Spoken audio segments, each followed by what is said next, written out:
Throw it all out. That room already has a new tenant.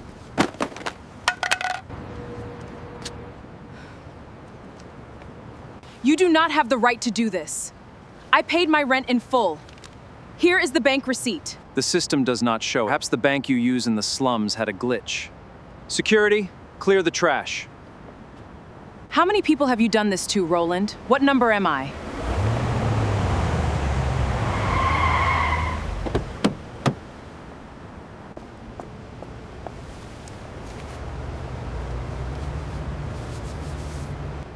And you just threw the belongings of the only person who hasn't let me starve in the last 6 months onto the sidewalk. Kara looked at the elderly man, looked at that face. For 6 months, she had served soup to the same face in the dark alley behind the diner without ever asking his name. The corrupt property manager stood motionless, shaking violently. He had no idea that the ragged old man he had always looked down on was the chairman of this real estate empire, quietly investigating within, and the small notebook he always carried was not used to collect trash. It was intended to record every crime Roland had committed. If you believe that one quiet act of kindness can change the course of a person's life, please comment kindness and subscribe to the channel to stay with us. The alley behind Mabel's diner smelled like grease and industrial soap, and it didn't go away no matter how hard the wind blew or how much rain fell. Kiara was so used to the smell that she no longer noticed it.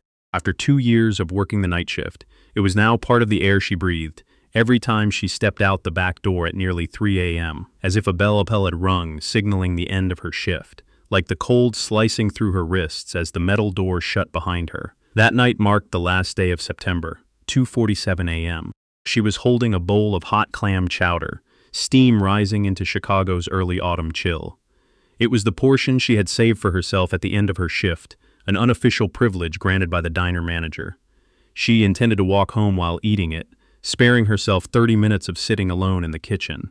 Then she heard a cough, not a cough from someone who was simply sick, the cough of someone who had been outside for too long. The lungs did everything they could to keep the rest of the body warm. Kiara paused, looked down the dark alley. The street light at the far end wasn't very bright, but it was enough for her to see a figure sitting on a piece of cardboard near the trash cans behind the diner. Old coat, shoulders trembling slightly, head lowered, both hands resting on his thighs, in the way people sit when they've been sitting for too long and have lost the strength to move. She didn't think much. She walked into the alley and set the bowl of soup on the concrete beside him. The old man looked down at the soup, then up at her, not like someone waiting to see what she would do next, but like someone so used to being ignored that a person stopping had to be understood correctly before he could react. His face was wrinkled, his skin pale from the cold, but his eyes didn't look like the eyes of a man who had given up. She went back into the diner and grabbed 2 slices of bread from the kitchen counter, wrapping them in wax paper. Deja was wiping down tables inside and saw her come in, then leave again with the bread in her hand, but she didn't ask anything. When Kiara came back out, the bowl of soup was still there, untouched. She set the bread beside it and told him it was cold, so he should eat while it was warm. He nodded, didn't say thank you, didn't ask her name. She didn't introduce herself either. She stood there a little longer in the quiet of the dark alley without really knowing why. He began to eat, slowly and neatly. Not the way a starving person eats, but the way someone eats after learning to conserve everything, even the strength it takes to chew. His hands trembled slightly around the spoon, but he didn't drop anything. She watched that and didn't know what needed to be said, so she said nothing. Then she walked back toward the street. Her phone buzzed when she was still 3 blocks from home. An automated message from Northwestern Memorial, the kind she had received enough times to know the meaning before she even opened it. Her mother needed another week of dialysis, insurance copay, $847. Please contact billing before 5 p.m. Friday. Kiara stood at the corner, the phone screen glowing in her palm. The traffic light ahead turned red, then green, with no cars passing through. She looked at that number for a few seconds, not to figure out whether she had the money. She knew the answer before she read the message. She only looked so her brain could finish processing it before she could keep walking. She locked the screen and kept going. There was nothing she could do with that number at nearly 3 in the morning on an empty street. But the number stayed with her anyway. It followed her into the elevator, followed her into the apartment, and sat down with her at the kitchen table when she placed her keys on the surface and didn't bother turning on the light. She sat in the dark, the street light outside the window, throwing a pale yellow stripe across the kitchen floor.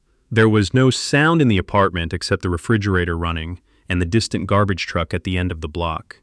She placed her hands on the table, palms flat against the cold wood, sat like that for a few minutes, then stood up and went to bed. She returned to the alley the next night, and the night after that, not because she had any plan, simply because after 2 nights of setting Soup down and walking away, it started to feel strange not to do it. On the 4th night, the old man asked what she did for a living. She sat down beside the trash bin, her back against the wall the way he sat, the bowl of soup placed between them. She told him she waited tables, night shift, the diner right out front. He asked if she liked it. She thought for a moment, then said like wasn't the word she would use, but she could do it, and being able to do it was enough.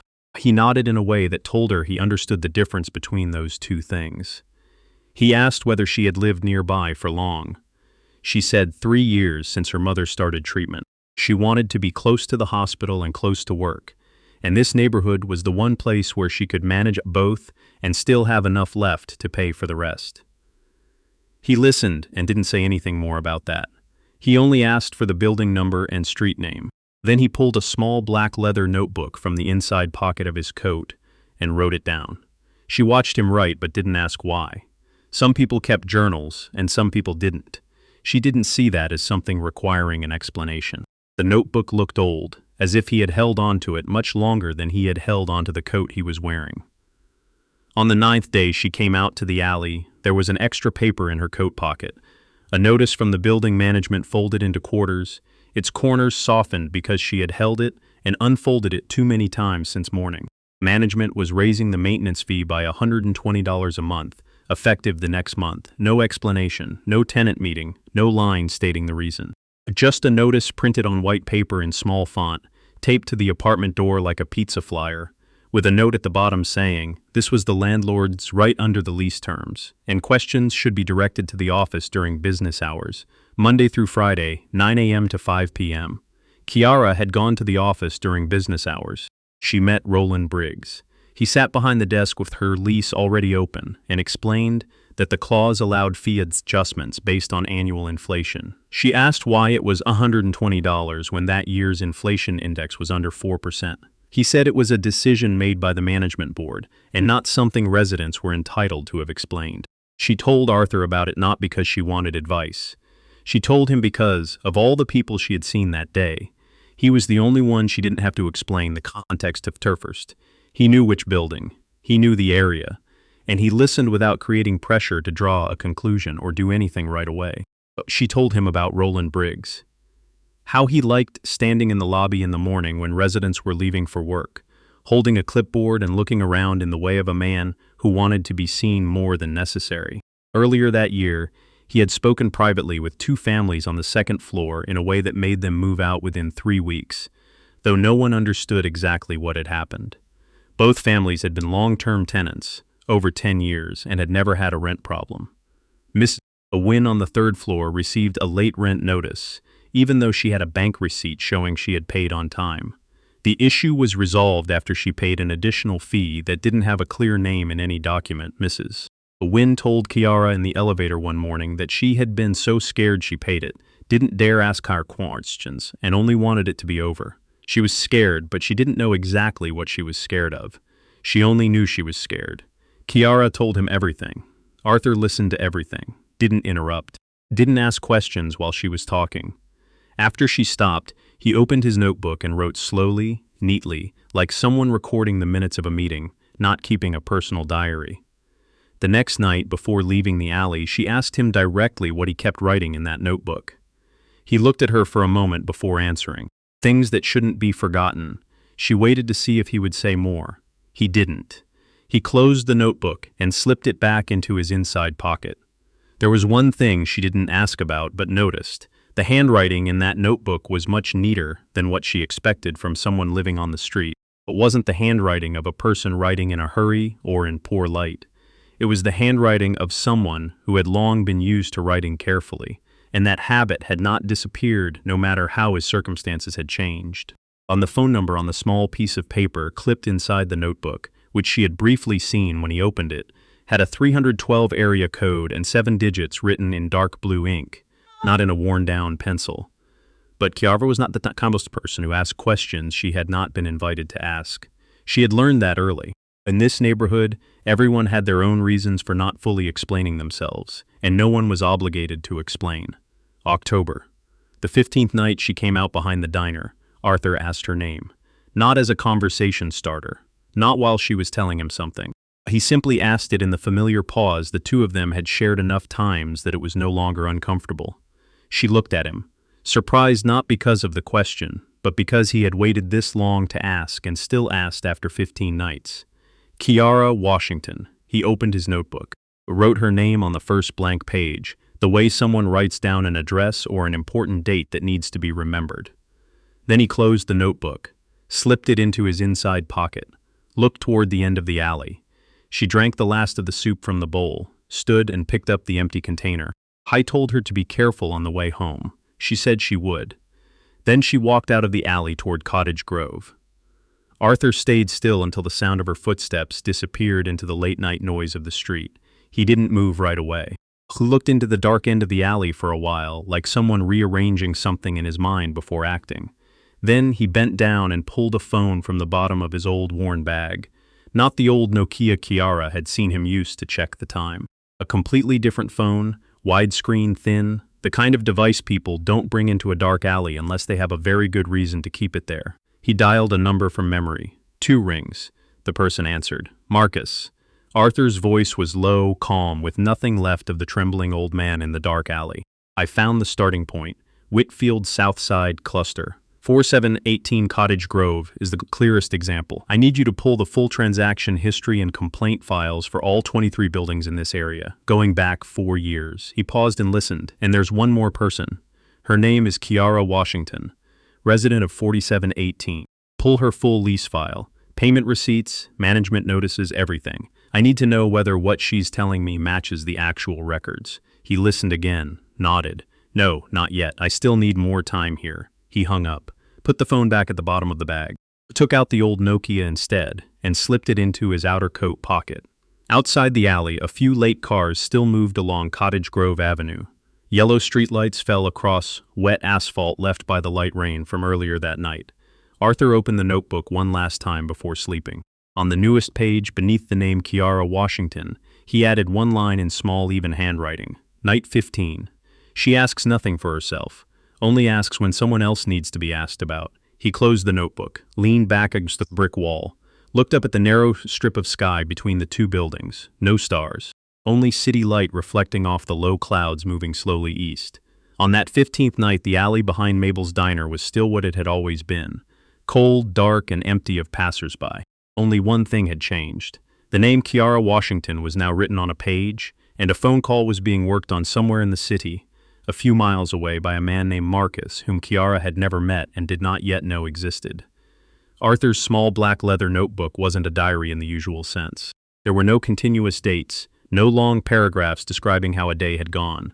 Each page was a piece of information, written down just enough to remember and no more. The October page had 7 names listed in a vertical column on the left. Each name paired with the date a notice was received and a dollar amount. Hudson, 2nd floor, emergency repair fee $340 October 3. Delgado, 5th floor, safety inspection fee $275 October 7. 4 other names, 4 other numbers, all tied to the same notice format with the same vague language about the reason. Unexpected maintenance costs incurred under periodic technical assessment.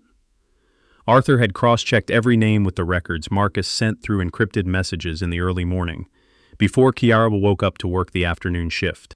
He didn't openly dig through his own company's files himself, because doing that would warn Roland and the entire management network beneath him before the investigation was complete.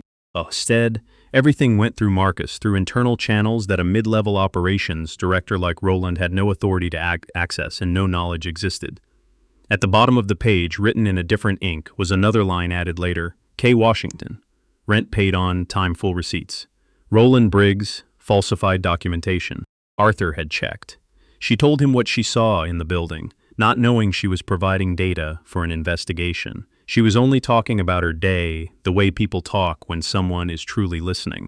He wrote down every detail, matched it against what Marcus sent, and the 7 names on that notebook page were only a small piece of a much longer list being built somewhere else, in a law office downtown that Kiara didn't know existed and didn't know was already working because of her. The November page was longer. Arthur had written down, almost word for word, a conversation Kiara told him about the night she came later than usual, her hands still smelling like coffee from her shift.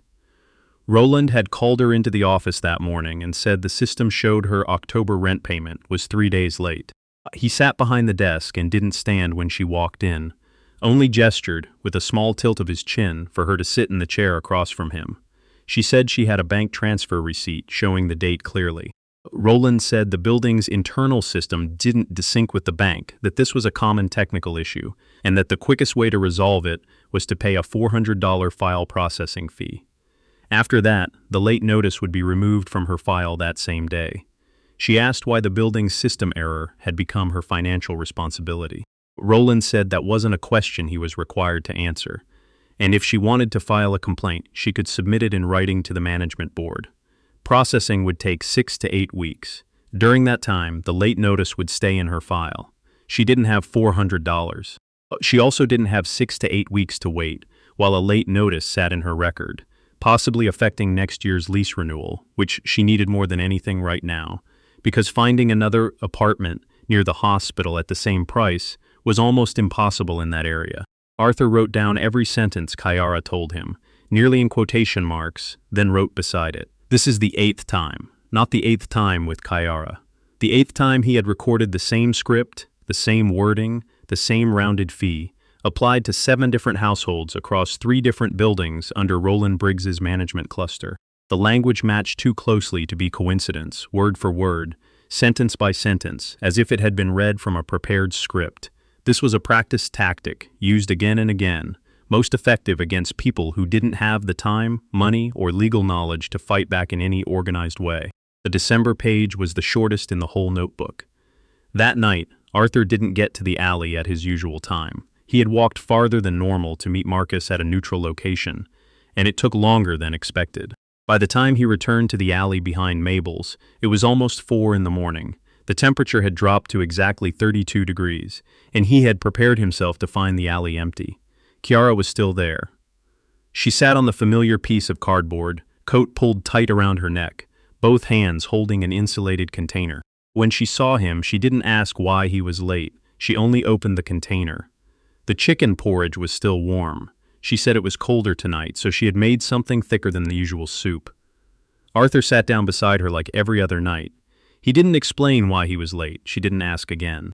That night, when he got back to the temporary room where he slept a few blocks from the alley, a small place Marcus had arranged, so he would have somewhere warmer on the harshest nights, Arthur opened the notebook and wrote only 2 lines. She waited. She still waited even though I was late. Underneath, after a small blank space, as if he had stopped writing for a while before continuing, he added, "I don't remember the last time someone waited for me." The January page was thicker than the others, written in several sessions, not all at once. Kiara's mother was moved into the intensive care unit at Northwestern Memorial on January 6. Stage 3 kidney disease had suddenly worsened, with a urinary tract infection spreading into her bloodstream. Kiara got the call in the middle of a shift, apron still tied around her waist. She asked the shift manager for 2 hours off so she could run to the hospital, then came back to work only 4 hours later because she couldn't afford to lose her only income right when medical costs were about to jump. The attending doctor spoke to her in the ICU hallway, his voice serious but not trying to scare her, and said her mother's condition was stable but needed close monitoring for the next 48 hours. There was a chance she would need an emergency dialysis session outside the normal schedule. Her mother's Medicaid would cover only part of that cost. The rest would be billed separately in the coming weeks. For 4 straight days, Kiara worked double shifts, 16 hours a day, split between the morning shift waiting tables at Mabel's and the evening shift at a 24-hour laundromat 3 blocks away, a job she had picked up the previous summer but had never had to work back-to-back like that. Between shifts, she squeezed in 30 minutes at the hospital, sitting beside her mother's bed, holding her hand and saying very little because Clara was still foggy from the sedatives. On the 4th night, when Kiara came out to the alley, her body leaned hard to one side while she stood, not because she was drunk, but because she had gone past the normal limit of what a body could endure. Her hand trembled slightly when she set the bowl of soup down, and not from the cold. She told Arthur about her mother's condition, about the hospital bill climbing by the day, about the doctor saying she might need another emergency dialysis session that insurance would only partly cover, about how she had recalculated her budget 3 times in her head on the way there, and still couldn't make the numbers work. She didn't cry while telling it. Her voice stayed even, almost like she was reporting the weather to a stranger. After she finished, she stood up, said she needed to get a few hours of sleep before the morning shift, and left, her steps unsteady but not so off balance that anyone would need to catch her. Arthur watched her walk all the way out of the alley before he opened the notebook. She doesn't cry. She only tells it, then still brings the soup. He stopped writing, sat still for a while alone in the cold alley before continuing with another pen, darker ink, as if the thought had come afterward and needed to be separated from the facts. This is the kind of courage no one can train. In February, Roland Briggs escalated. Kiara received a formal 30-day eviction notice, taped to her apartment door one morning when she had just come home from the night shift, her eyes not yet adjusted to daylight. The reason written on the notice: $1,085 missing from the previous month's rent, plus $85 in accumulated late fees. She stood in the hallway and read that paper 3 times before staying into her apartment. The number was wrong. She clearly remembered the day she made the transfer, remembered the account balance after rent came out, because she always checked carefully whenever she paid a large amount like that. She had full evidence to prove otherwise. She printed the bank statement showing the transfer, on time and for the correct amount, from the public printer at the library near her home, because her own printer had broken the month before. Then she brought it to the management office and met Roland in person that same afternoon. He looked at the paper she handed him, placed it on the desk without reading it closely, eyes still fixed on the computer screen in front of him.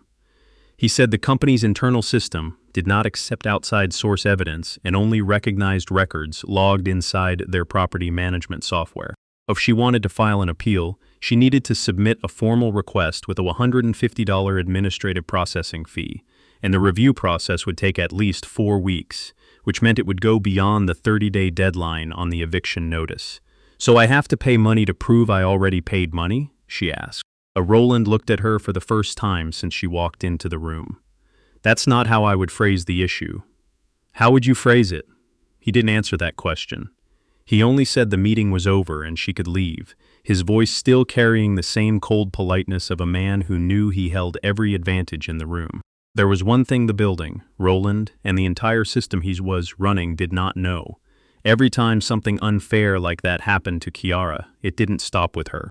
It moved on, through the alley behind Mabel's, into a black leather notebook, and from that notebook to the desks of a legal team quietly reconstructing Roland Briggs's entire operating model from data gathered over the past 6 months. Kiara thought she was fighting alone inside a small office against a man who controlled whether she got to keep her home. Every night she set a bowl of soup down beside Arthur and walked away, and every night he opened the notebook, not to keep a diary, to build a case. The night after Kiara received the eviction notice, Marcus appeared in the alley for the second time. The first time, months earlier, he had only stood at the mouth of the alley for a few minutes, exchanged a few words with Arthur, then left. Kiara had not yet been there to see it. This time Marcus arrived while Kiara was still sitting there, moving with much more urgency than before. He spoke to Arthur in a low, fast voice, standing far enough away that Kiara couldn't hear the details. She only saw Arthur nod twice. Marcus turned and left as quickly as he had arrived. Arthur turned back to her, his face holding the same familiar calm, but something in his eyes had changed. "You may see me disappear for a few days," he said. "Don't worry. Why? I need to finish something." He stood. Not the slow, wall-braced way a man stands after sitting too long in the cold, but with a firm, decisive movement, his back straighter than Kiara had ever seen it. He walked out of the alley, not toward Cottage Grove Avenue like every other night. He turned the other way, toward downtown, where the high-rise lights still burned even though it was almost 4 in the morning. Kiara stayed behind alone in the alley, the empty porridge container in her hand, watching him until his shadow disappeared around the corner. She didn't know what to think about what had just happened. The past 6 months, Arthur had never left the alley that way, Never had anyone come looking for him with the urgency Marcus had just shown, and never stood with that much purpose in his body. She thought about the eviction notice sitting on her kitchen table at home, 27 days left. Thought about her mother still in the hospital. More stable now, but with the bills no smaller. Thought about what she would do if Arthur really disappeared for a few days like he said. Not because she needed any specific help from him, but because over the past 6 months, those nights in the alley had become the only time of day when she wasn't alone with the numbers. She stood, picked up the cold porridge container, and walked out of the alley in the familiar direction home. That night wasn't as cold as the nights before, but she still pulled her coat collar higher than usual, more out of reflex than actual need. Kiara's 30 days didn't begin with a knock at the door. They began with a paper slid under the crack of apartment 4B while she was at the hospital with her mother. The paper stayed there until almost midnight before she saw it, the bottom edge gray with hallway dust, the right corner marked by someone's shoe print. Akara set Clara's medication bag on the kitchen table, kicked off her server shoes by pushing one heel loose with the other foot, then bent down and picked up the paper. At the top was the Whitfield Property Group logo. Under it was a line as dry as an electric bill, 30-day noter of Lee's termination. The reason in the second box, $1,085 in unpaid rent and related fees. Kiara read that line twice. Then she opened the kitchen drawer, took out the bundle of bank receipts held together with a rubber band, and spread them across the table. Transfer date, confirmation number, receiving account name, all of it was there. She had paid. She knew she had paid. But in this building, knowing had never been enough when the person controlling the system said the system couldn't see it. The next morning, she went to the management office before work, carrying an envelope of receipts she had printed at the public library. Roland Briggs didn't let her into his office right away. He left her standing in the waiting area beside the water cooler for almost 18 minutes while his office door sat cracked open, and she could clearly hear him talking on the phone about weekend golf. When he finally called her in, he didn't stand. Looked at the envelope in her hand as if it had already dirtied his desk before it even touched the surface. Kiara placed the receipts down. She said the rent had been transferred on time. Roland opened his computer screen, typed a few keys, then turned the monitor just enough for her to see a red box in her tenant file. The system doesn't show that payment. She pushed the receipts closer. This is the bank confirmation number. Roland didn't pick it up. We don't accept outside documentation if it doesn't match the internal system. He said the sentence slowly and clearly, as if he had practiced it many times. Clara looked at his finger resting on the mouse, his clean-cut nails, the steel watch shining under the office light. She asked what she was supposed to do. Roland opened a desk drawer and pulled out a small paper with no company logo. There's an emergency processing fee, $800 today. I can pause the notice in the system. She looked at the paper, then at him. You want me to pay you to fix a mistake you created? Roland leaned back in his chair. I'm giving you a way to resolve this before it becomes a legal filing. Kiara didn't pay, not because she was trying to prove a point. She didn't have $800.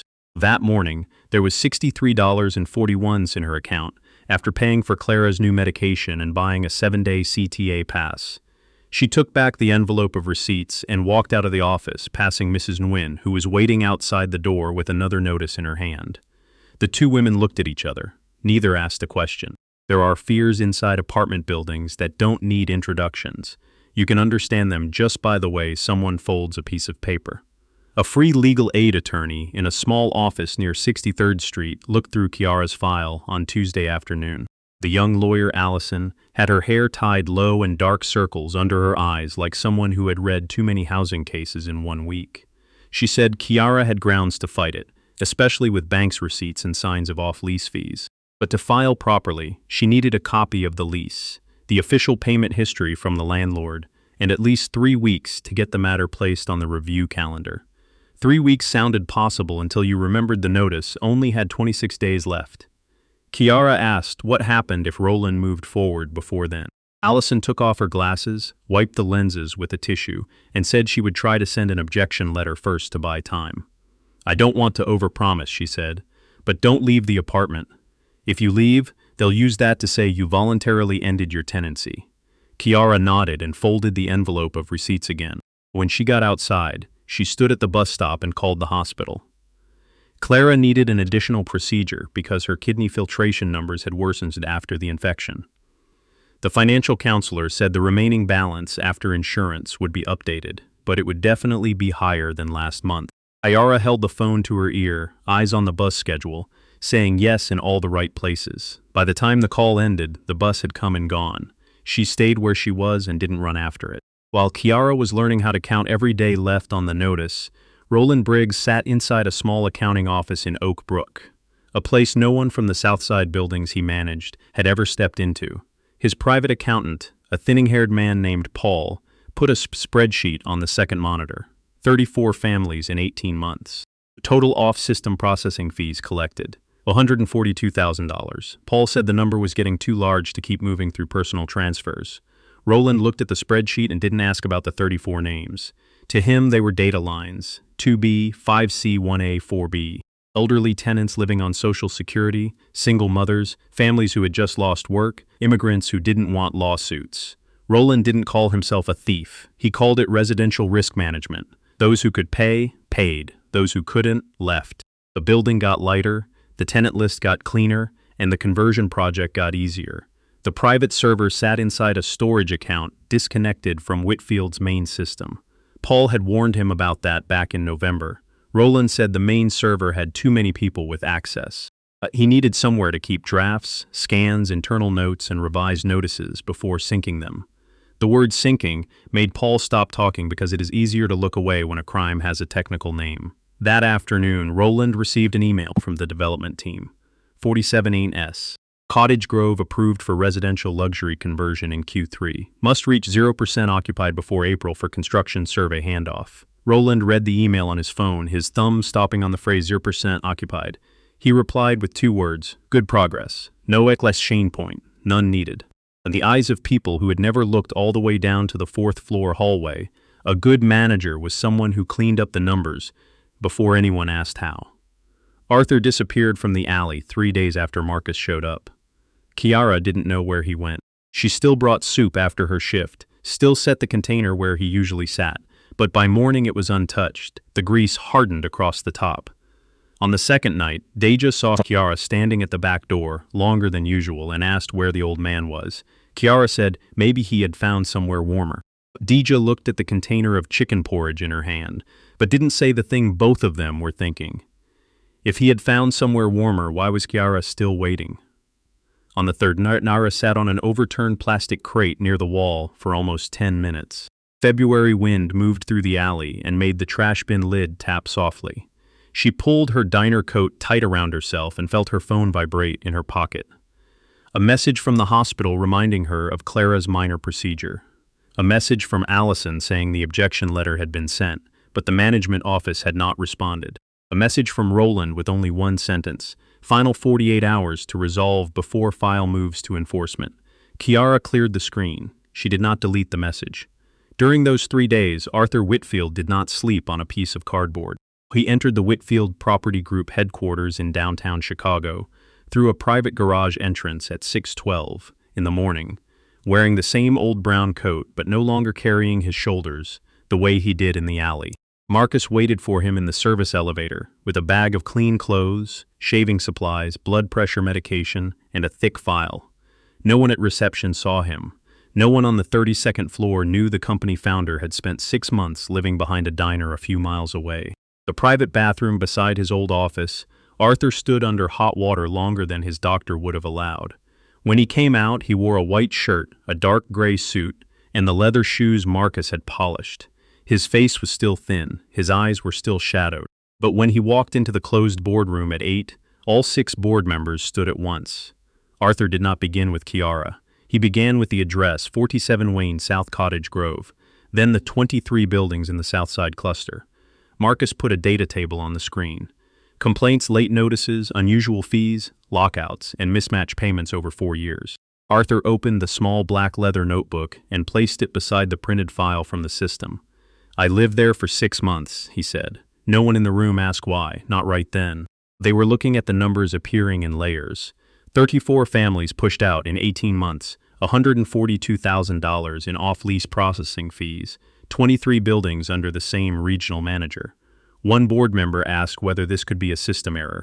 Arthur turned a page in the notebook and read the date, tenant name, fee amount, and what Roland had said to them. Then he nodded to Marcus. Marcus opened the private server folder the legal team had extracted through Emergency Internal Audit Authority. On the screen were scanned documents edited under the same subaccount. That was when the question about the system error ended. Arthur did not ask for Roland to be fired in that boardroom. He asked for witnesses. He said if the company handled it quietly, the families who had been forced out would keep believing they lost because they were weak. So the Whitfield Foundation would invite 60 institutional partners to a mandatory site review at 18 South Cottage Grove on Monday morning. Not the press, not yet. First, the people who had signed money, signed trust, signed their names to Whitfield's community impact reports for years. They needed to see the hallway, the sidewalk, the apartment doors, and the human beings the reports called residents. One lawyer said the media risk was enormous. Arthur looked at him. The bigger risk is letting a man like Roland Briggs think we're ashamed of being exposed instead of ashamed that we let this happen. Sunday night, Arthur returned to the alley behind Mabel's. Kiara was sitting there on an overturned plastic crate, the soup container tucked inside an insulated paper bag between her feet. She didn't say she had waited. He didn't say he knew. He sat down on the cardboard slower than before, his hand resting on his knee a little longer before he accepted the soup. She looked closely at him. "Where did you go?" Arthur opened the lid, steam fogging the old glasses he had put back on. "Finish something." Kiara gave a faint laugh, not because anything was funny. "I have something tomorrow, too." He lifted his eyes. "What are you going to do tomorrow?" She stayed quiet for a few seconds. Her coat pocket were copies of the lawyer's objection letter, the bank receipts, the eviction notice, and the paper Roland had given her with the $800 written on it, crumpled once and then smoothed flat again. "I'm not going anywhere," Arthur nodded. He didn't praise her, didn't tell her she was brave. He only said, "Good, don't go anywhere." That same night, Roland Briggs got home to Naperville at 9:41. He set his laptop bag on the kitchen island, poured himself a glass of ice water, and opened his computer to check the final list of residents he needed to handle the next week. A new email sat at the top of his Whitfield internal inbox. There was no individual sender name, only the company logo and a mandatory meeting notice. 7:30 a.m., Monday 4718 S Cottage Grove, be on time. Roland read the email once, then again. He clicked reply, but the system said the address didn't accept responses. He called his regional assistant. No answer. Called Paul. Voicemail. In his spotless, brightly lit kitchen, Roland stood still in front of the laptop screen, the glass of water in his hand beginning to leave a wet ring on the white stone counter. For the first time in 18 months, there was a meeting inside the Whitfield system that he did not know who had created. At 7 Monday morning, Roland Briggs arrived at 4718 South Cottage Grove, before the laundromat on the corner turns its lights on. He wore a camel wool coat, gray scarf, black leather gloves, the kind of outfit worn by a man who wanted to look respectable even while pushing another family's life onto the sidewalk. Two men from the eviction crew stood beside a small truck, smoking under the building's no smoking sign. An hourly security guard leaned against the glass door. Roland checked his watch. The email told him to be there at 7:30, but he didn't like walking into any meeting without controlling the ground first. If someone from Whitfield wanted to inspect the condition of 4718, he would show them a tenant in breach of contract being handled according to procedure. He opened the front door with his master key, stepped into the hallway that smelled like old heat and damp carpet, and ordered the crew up to the 4th floor. Apartment 4B didn't open right away. Roland knocked the first time with his knuckles, the second with the bottom of his clipboard. There was no answer inside. He already knew Kiara was working a double shift at Mabel's until near dawn. He also knew her mother was in the hospital. A building manager like Roland always knew the schedule of the people easiest to push out. He turned to the two men. "Open it." One used the spare key, the other held a cardboard box. The door swung inward with the sound of old hinges. The apartment was small, cleaner than he remembered. There was a wilting plant by the window, server shoes lined up near the kitchen, a hospital calendar taped to the refrigerator, and a white picture frame on the shelf beside the sofa. In the photo, Kiara stood beside Clara Washington outside Mabel's. Roland looked at the frame for less than a second, then turned away. "Take it out. Her lease is up." The two men worked the way they had worked many times before. Clothes were stuffed into black trash bags. Books, old medicine boxes, towels, and a few kitchen items were thrown into boxes. The white picture frame fell when one man pulled the cord from a table lamp. The glass didn't break, but the frame landed face down on the floor. The man bent down to pick it up. Roland told him to leave it. He wanted everything done before 7:30. Down in the courtyard, a few neighbors had opened their curtains. A woman on the second floor opened her door, saw the eviction crew passing with boxes, then shut the door very softly. Roland heard the lock click. He didn't have to turn around to know they were watching through peepholes. That was what he always counted on. People could know something was wrong, but if they still had a home to lose, they learned to look the wrong way. At 7:23, Kiara turned onto the block with a bag of laundry detergent in her hand. She was still wearing her Mabel's uniform. Her hair loosely pinned after a double shift, the worn heels of her shoes marked with a streak of sidewalk salt from in front of the diner. She had thought the first thing she would do when she got home was change clothes, call the hospital to ask whether Clara had slept, then lie down for 1 hour before going back to the legal aid office. From the corner, she saw her brown blanket lying on the sidewalk. Then she saw the small pot her mother used to make porridge, the shoebox full of old letters, the shirts tied hurriedly inside black trash bags. She slowed down, not because she didn't understand, because her body needed a few more seconds to accept what her mind had understood immediately. Roland stood on the front steps, arms folded across his chest. When he saw her, he did not look surprised. "You're just in time," he said. "We're completing the turnover."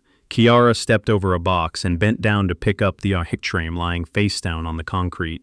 There was a dirty streak on the glass from somebody's shoe. She wiped it with her sleeve, but her hand was shaking, so the smear only spread. "You don't have the right to do this." Roland pulled a copy of the notice from his clipboard. "You were given proper 30-day notice. You signed for it." Kiara pulled the envelope of receipts from her coat pocket. "I paid my rent in full. I have the bank receipt." Roland did not look at the envelope. "Our system doesn't show that payment, because you didn't enter it." She stepped close enough that the security guard leaned away from the glass door. "How many people have you done this to, Roland? What number am I?" Roland looked at her for 1 second, then looked away. "Security. Remove her from the enforcement area." The guard stepped down one stair but did not touch Kiara. She stayed where she was, the detergent bag hanging from her wrist, the picture frame held against her chest, her belongings scattered behind her on a 39-degree sidewalk. One man from the eviction crew set Clara's medicine box down beside the old blanket and didn't dare look at her. Kiara bent down, picked up the medicine box, and checked whether the lid had opened. That movement made several neighbors look away. Sometimes shame doesn't belong to the person being humiliated. Sometimes it belongs to the people who know they are witnessing it and still stay behind glass. Roland opened his mouth to say more, but the low sound of engines at the end of the street made him turn his head. The first car turned onto Cottage Grove Avenue very slowly. It was a long black limousine, glossy as if it had just been washed inside a private garage. The second followed behind it. Then the third. By the 8th car, a boy at a second-floor window had started counting out loud. By the 20th, someone from the laundromat came outside even though the sign had not yet been turned to open. By the 40th, Roland lowered his clipboard, and for the first time, his hand was no longer in its familiar position. By the 60th, there was no empty space left on Cottage Grove Avenue. The door of the car in the middle opened. Arthur Whitfield stepped out. He wore a heavy navy coat, his white hair neatly combed, and carried the small black leather notebook in his hand. No old brown coat, no wool hat pulled low, no body folded over a piece of cardboard behind Mabel's. But Kiara recognized the face before she understood the clothing. Arthur walked past the people gathered at windows and along the sidewalk as if he knew they were there but had not come because of them. He stopped in front of Kiara's belongings, bent down, took the white picture frame from her hands very gently, wiped the glass with his sleeve, and set it upright on the steps, the photograph facing the apartment. Roland stepped down one stair. The color drained from his face slowly, from his forehead to his chin. "Mr. Whitfield." The way he said the name made the for hand before Arthur even introduced himself. Arthur turned to Roland. "Your name is Roland Briggs. You manage 23 of my buildings in the South Side cluster." His voice wasn't loud, but the street seemed to lower its own volume. "And you just threw the belongings of the only person who didn't let me starve for the past 6 months onto the sidewalk." Kiara looked at Arthur, then at Roland. Arthur opened the notebook. October 14, Unit 3A. You charged a $400 processing fee even though that family paid on time on October. I stood in the alley behind the building and heard the entire conversation when the father called his wife and said they would have to use grocery money to pay it. Roland swallowed. These are baseless accusations. Arthur turned a page. November 29. Mrs. Gwynn, third floor, was told she owed rent even though the bank confirmed the transfer had cleared. You told her outside documentation was not accepted. That same sentence was used on Kiara Washington on February 6. He turned another page. December 3. Unit 2B, $300 to pause processing. January 17. Unit 5C, $500 in cash, no receipt. February 6. Kiara Washington, apartment 4B. You offered to pause a notice for $800, even though her own bank records prove that notice should never have existed. With every date, Arthur read aloud, someone on the block lowered their face or raised a hand to cover their mouth or looked toward another window as if realizing their story had never been only theirs. Roland lifted his chin. A personal notebook is not legal evidence. Correct, Arthur said, which is why I didn't bring only the notebook. Marcus stepped out of the 27th car. Kiara had never met him, but she recognized him by the stride of someone who had appeared in the alley once and vanished before she could understand why. Marcus wore a black coat and carried a thick file and a sealed hard drive inside an evidence bag. 3 Whitfield Foundation attorneys followed behind him. Marcus handed the file to the woman leading the legal team, then turned to Arthur. Cross-check is complete. The woman opened the first folder, 34 pages. Each page is one household. Each household includes a copy of the bank payment, a late notice from Mr. Briggs' office, and a processing fee not included in the lease. Arthur looked toward the windows. If your name is in these files, Whitfield's legal team will meet with you individually. No one has to speak in front of the crowd today. From the crowd near the diner, Deja stepped forward. She was still wearing a puffer jacket over her Mabel's uniform, her eyes going to Kiara before they went to Arthur. I can say something. Kiara turned back. Deja gripped her phone tightly. Last November, Roland came to Mabel's while Kiara was covering a lunch shift. He said if she paid the processing fee that same day, he could make the notice disappear. I didn't say anything then. She stopped for a moment. I thought it wasn't my business. But I heard it. Roland pointed at her. A waitress eavesdropping is not a reliable witness. Deja did not step back. I wait tables. My job is listening to people order while they think I'm invisible. You said it very clearly. A small sound moved through the crowd. Not applause, more like people breathing out at the same time after holding it for too long. Arthur closed the notebook. 34 families, 18 months, $142,000 in wrongful charges. All of it is in the internal audit file. Whitfield Property Group is canceling every eviction notice signed by Roland Briggs over the past 4 years, effective immediately. Each case will be reviewed by an independent legal team. Every fee collected outside the lease will be refunded, and the internal criminal investigation begins now. A lawyer beside Marcus recorded every word. The institutional partners Arthur had invited stood along the sidewalk, some holding Whitfield's community impact materials in their hands, looking at the very place their reports had once called a housing stability initiative. Roland still refused to stay quiet. He stepped down to the last stair and adjusted his scarf as if looking the part could make his words carry weight again. I applied the terms of the lease. I followed procedure. If there were errors in the records, that is a system issue, not my personal decision. Arthur looked at him. For a long time. The system didn't put falsified documents on a private server by itself. A person did. Marcus handed the hard drive bag to the legal team. The attorney opened a printed page and held it up just high enough for Roland to see the sub-account used to alter the records. Roland looked at it, and one of his eyelids twitched. Arthur continued. You have the right to an attorney. You have the right to respond during the investigation. But from this minute forward, you no longer have access to any Whitfield property. You no longer have the right to contact residents, and you no longer have the right to touch their lease files. Whitfield's private security stepped forward. No one dragged him. They only stood close enough for him to understand the only direction left. Kiara still stood beside the steps, holding the bag of laundry detergent as if letting go of it would make everything too real. She looked at Arthur. You knew from the beginning? Arthur turned toward her. For the first time that morning, his voice was no longer the voice of someone reading from a file. I knew something was wrong the first time I heard you talk about the maintenance fee. I didn't know all of it. You helped me know all of it. Kiara looked at the notebook in his hand. So those 6 months were an investigation? Arthur lowered his head slightly, not like a powerful man greeting a crowd, but like someone who didn't know how to make an apology big enough. Partly. He looked at Clara's picture frame on the step. I knew you wouldn't change whether you knew who I was or not. That's why I stayed for 6 months. Kiara didn't answer. She didn't know whether to be angry that he had hidden it, or relieved that someone had finally truly listened. The limousines began leaving after nearly an hour, one by one, quiet the same way they had arrived. The legal team stayed behind to take preliminary statements from residents. A Whitfield employee set up a folding table in front of the lobby, handed out numbers, and wrote down each family's name. Mrs. Nguyen came down first, carrying a plastic envelope full of old receipts, walking slowly but with a straighter back than usual. Dija stood beside Kiara without saying anything. Roland had been taken into a private Whitfield car to wait for legal, his face gray behind the window. When the car carrying him left the block, no one shouted. That silence made him look smaller than any curse could have.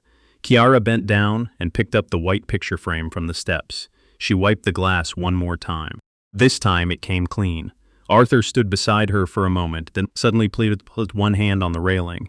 It was a small movement, but Kiara saw it before Marcus did. His shoulder tightened. The color faded from his lips. He looked toward the cars at the end of the street as if trying to focus on one fixed point. Then he sat down on the step.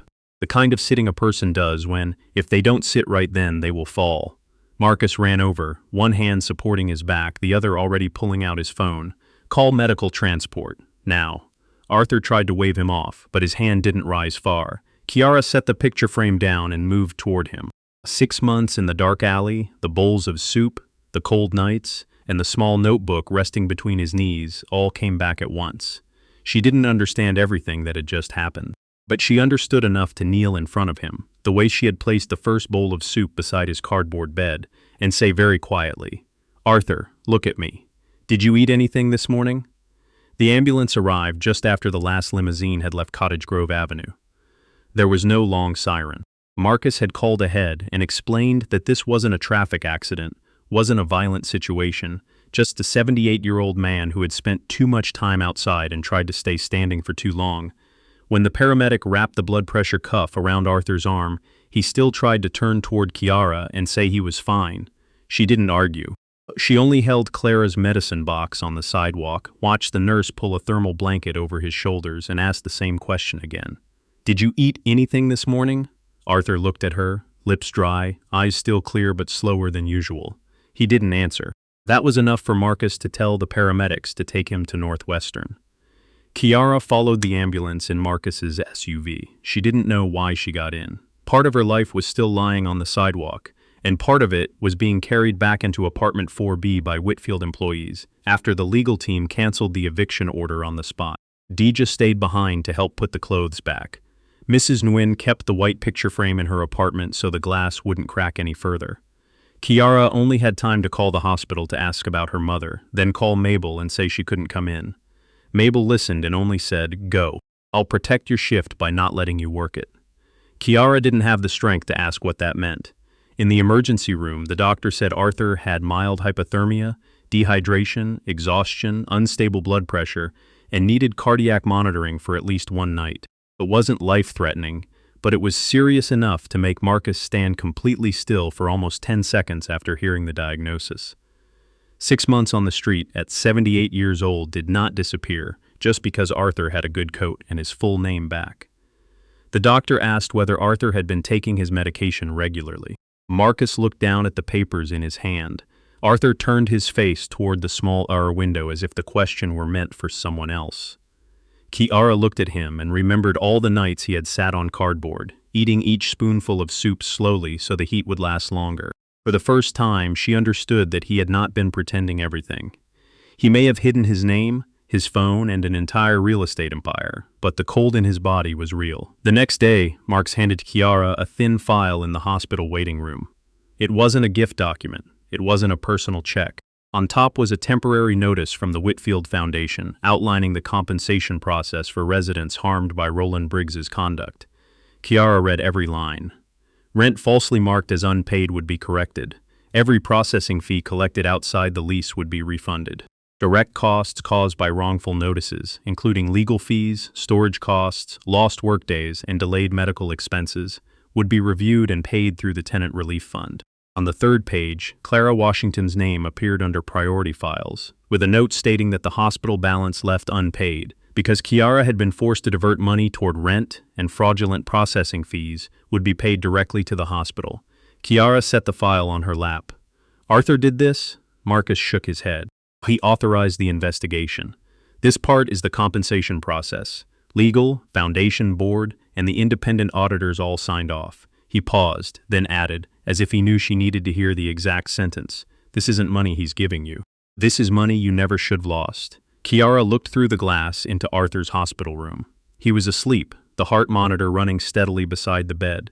She thought about the nights she had calculated the $120 maintenance fee, the $800 processing fee, the $847 copay, tips, bus fare, and food.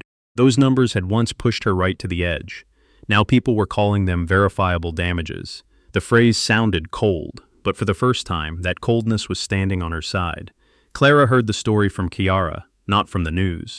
Kiara sat beside her mother's hospital bed and told it slowly, leaving out most of the 60 limousines because that part sounded impossible to believe, even though she had seen it with her own eyes. When Clara heard that Arthur had been admitted to the hospital, she pulled the blanket closer to her chest. You brought soup to an old man for 6 months, and he turned out to own the building? Kiara nodded. Clara stayed quiet for a while.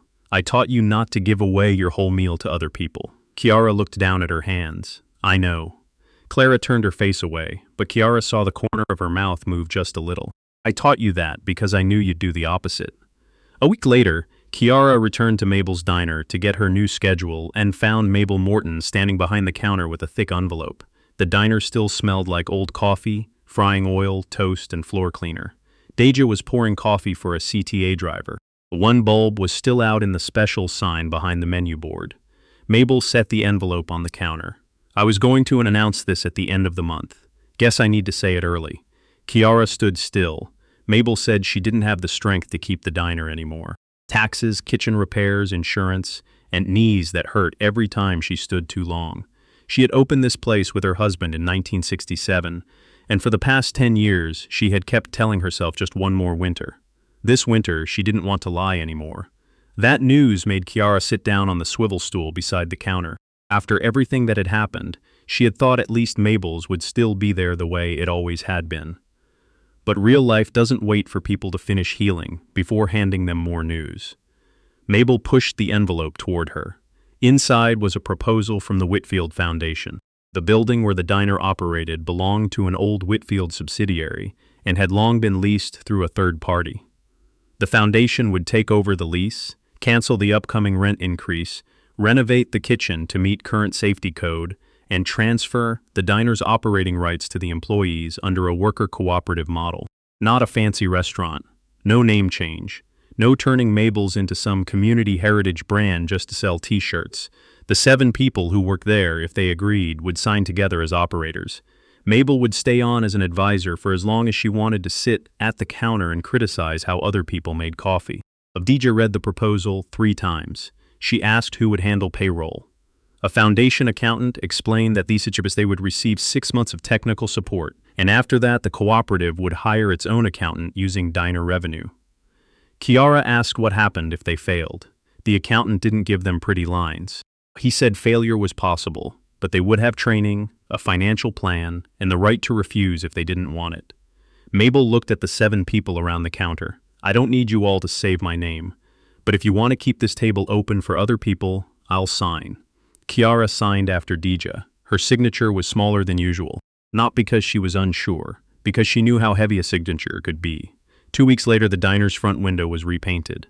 The name Mabel still sat at the top in the old red lettering. Under it, a new line was added in white paint. Est, 1967. Our table is your table. Kiara stood outside on the sidewalk, looking at the words in a thin coat. Deja stood beside her, holding a paper cup of coffee. Miss Mabel said that line sounds a little corny. Kiara looked through the glass and saw Mabel sitting in the corner booth, pointing out a crooked table leg to a repairman. She likes it, Kiara said. Deja nodded. Yeah, she likes it. Arthur stayed in the hospital for longer than he wanted. On day 10, the doctor only let him move into a regular room with a window overlooking Lakeshore Drive in the distance. Marcus brought books, newspapers, medication, and a wool blanket Arthur had not used. Every morning, Arthur would ask when he could go home. The doctor still responded, "When you can walk the length of the hall without holding the rail." On the 12th morning, Kiara arrived with a disposable paper container bearing the new Mabel's logo.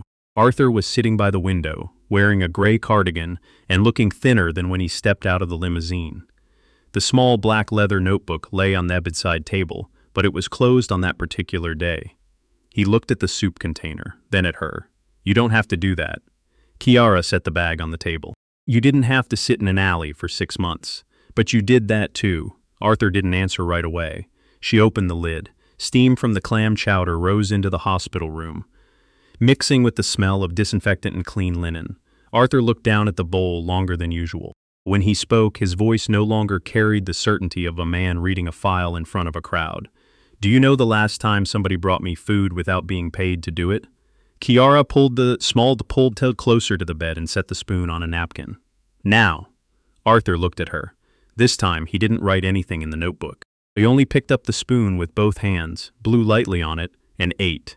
Kiara sat down in the chair beside the bed and didn't ask anything else. Some answers don't need to be stretched out with words. 3 months later, Mabel's reopened on a cold but sunny Sunday morning. Deja poured coffee at the counter the way she had thousands of times before, except now she had her own key and her name on the operating papers. Kiara stood behind the counter in a new uniform. White shirt, dark blue apron, the small Mabel's logo on her chest, and Kiara embroidered clearly on her name tag. Miss Mabel sat in the last booth, drinking coffee and pretending not to watch every plate of pancakes leave the kitchen. At 10:18, Clara Washington came in, wearing a cream-colored scarf, one hand resting lightly on the handle of the folding wheelchair Kiara had brought just in case. It was the first time in 8 months that Clara had left the hospital without going straight home. Kiara stopped midway through setting a plate of hash browns on the counter. Clara sat at the corner table near the window, where sunlight touched the refinished wooden tabletop.